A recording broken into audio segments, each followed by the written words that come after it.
Welcome to the mini podcast series Data Unplugged, conversations from the Richmond CDO Forum. Join us as we interview the data thought leaders and chief data officers featuring on our 2024 conference programme. Hear how they are shaping the future of data and get a glimpse into the areas of expertise they'll be bringing to the forum in September 2024.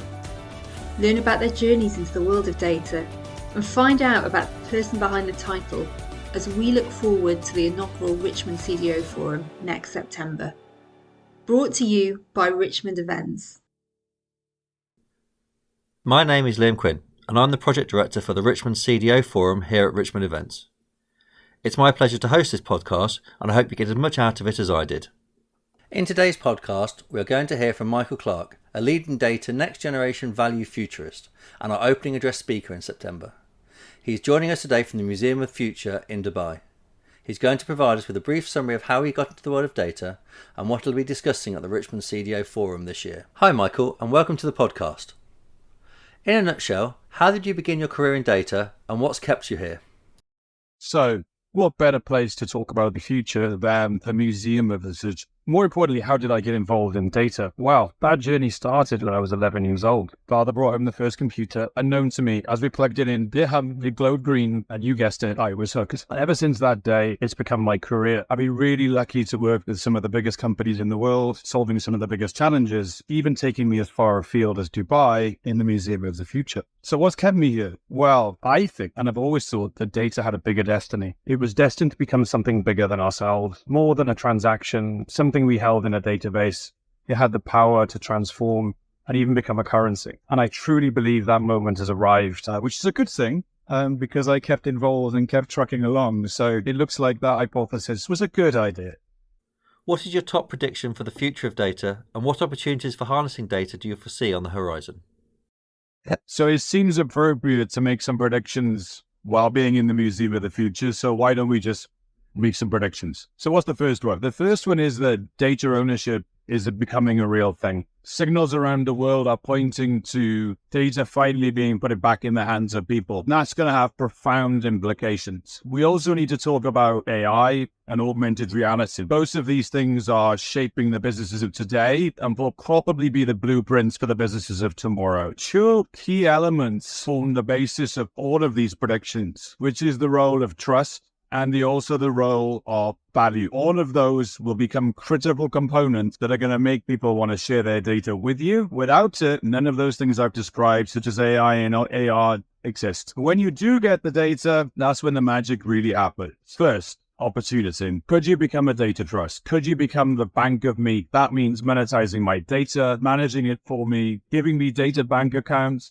even negotiating with other AI on my behalf to leverage that data. Let's not forget then the role of AI. So when I do get the data, AI is now going to be looking for insight for me. And I'm going to be the one that's going to have to make decisions, which is a whole cultural shift for a business. And let's not forget, time is not going to be on your side because me as the owner is going to define how long you could have it and even what you can use it for. And then finally, hyper-personalization. That's right. Augmented World is going to give us more data than we've ever seen in our lifetime. For the first time, we'll be able to store human emotion as a data set. Imagine what we can do with all of this. And the most amazing thing is that future is already here amongst us. And the best bit is you're going to hear all about it in 2023.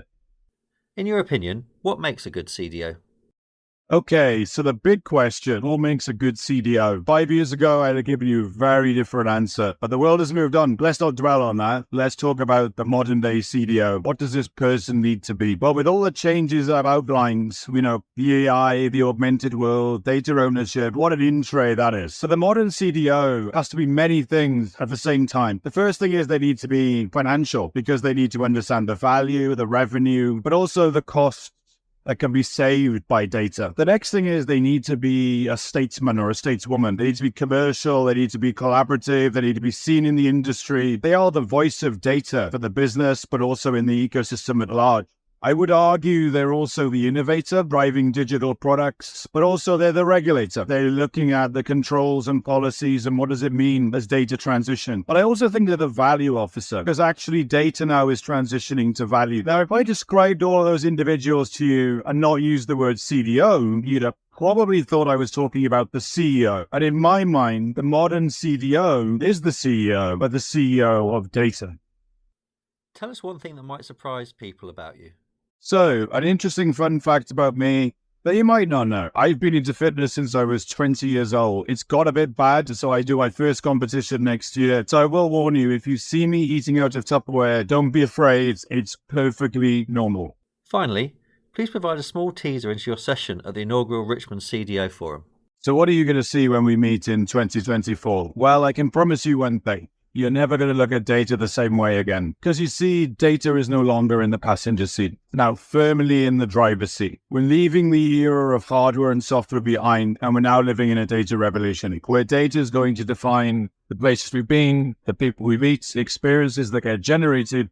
Even our own identities will be defined by data. So buckle up and get ready to immerse yourself in the data revolution, because this is a future closer than you think, and you need to be ready. Thank you, Michael, for giving us such a great insight into your journey through data. I'm really looking forward to your opening address in September and you getting the CDO Forum off to a fantastic start. This was Data Unplugged, conversations from the Richmond CDO Forum, brought to you by Richmond Events. We hope you enjoyed this podcast. Please follow us on LinkedIn and Spotify, helping us to spread the word and reach Chief Data Officers throughout the UK. You can find out more at the richmondcdoforum.com.